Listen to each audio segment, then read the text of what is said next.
In this video, I'm going to give you the frameworks that have brought a new level of clarity to my career decisions. I think everyone knows that there's been a lot of change in the job market over the last year with mass layoffs and people switching careers. And with that in mind, I'll share these frameworks with you to help you have as much clarity as possible. But first, in order to have the most clarity in our career, we need to decide what's most important to us when it comes to our career. So for many, their initial reaction is to chase happiness. But I really think that this is a bad approach, and trying to optimize your career for happiness is incredibly abstract and it makes it really hard to make good decisions. For me, I choose not to optimize my career for happiness, but instead to optimize for bringing the most value to the marketplace, meaning that I aim to serve others to the fullest extent of my abilities throughout the span of my life. You might think that optimizing for service sounds really unappealing, but hear me out. By focusing instead on the value you provide,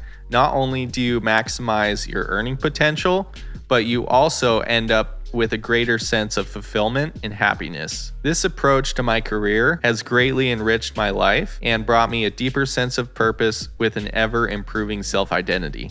But at the end of the day, whatever you end up choosing to optimize your career for, having this step complete is the biggest factor that will allow you to gain clarity in your career decisions. Because whenever you're presented with a new opportunity or a fork in the road, you can just ask yourself, does this help me provide more value? Or does this give me more free time? Or does this insert whatever you decide to optimize for? And once you know what you want to optimize your career for, you can go online and collect a bunch of job postings that you might be interested in. Now, this is contrary to most people's career advice, but I actually suggest doing this early on. This way, you're able to take a large list of these job openings and sift and filter through them using the criteria that you are learning in this video. So begin by exploring various careers, use the internet and YouTube to do a lot of research, and find out what you might be interested in. And from here, you can grab all the job postings that are similar to your experience, whether you're an entry level in that career, or maybe you have some experience in that career or a related field. And now that you have that list, go ahead and write down next to each job posting what you would be making if you were to get that job at your current experience level,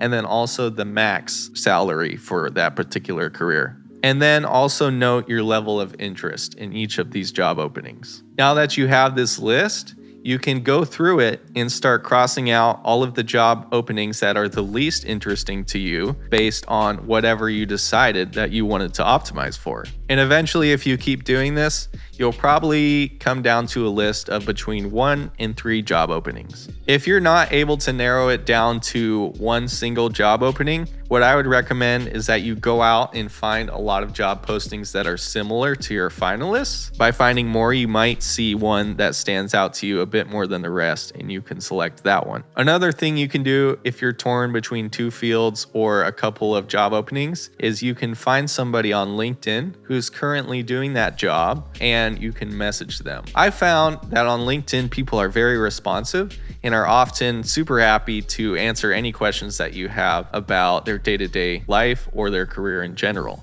So once you feel that you've chosen a particular career based on what you want to optimize for, I would encourage you to begin applying for those positions. And hey, maybe if you're already in that career, then you don't need to do anything and you can know that you are currently in the right place. When it comes to actually getting an interview and landing a position, there are lots of other good YouTube videos out there, and we're not going to cover that in this video. But say that you do land the job, make sure you give it at least a few months to try and get a feel to whether or not being in that career is the best way to get closer to the thing that you're optimizing for. And after a few months, feel free to explore again to make sure that you are in the best possible place. If you do end up switching to a completely different field, just remember that you almost never have to start from scratch. Every role that you have, no matter how basic, offers some amount of career capital, meaning experience and transferable skills. For instance, as a data analyst in my latest full-time role, I acquired a lot of skills beyond the normal data analytics skill stack, like auto industry domain knowledge and telecommunications domain knowledge that will make me more valuable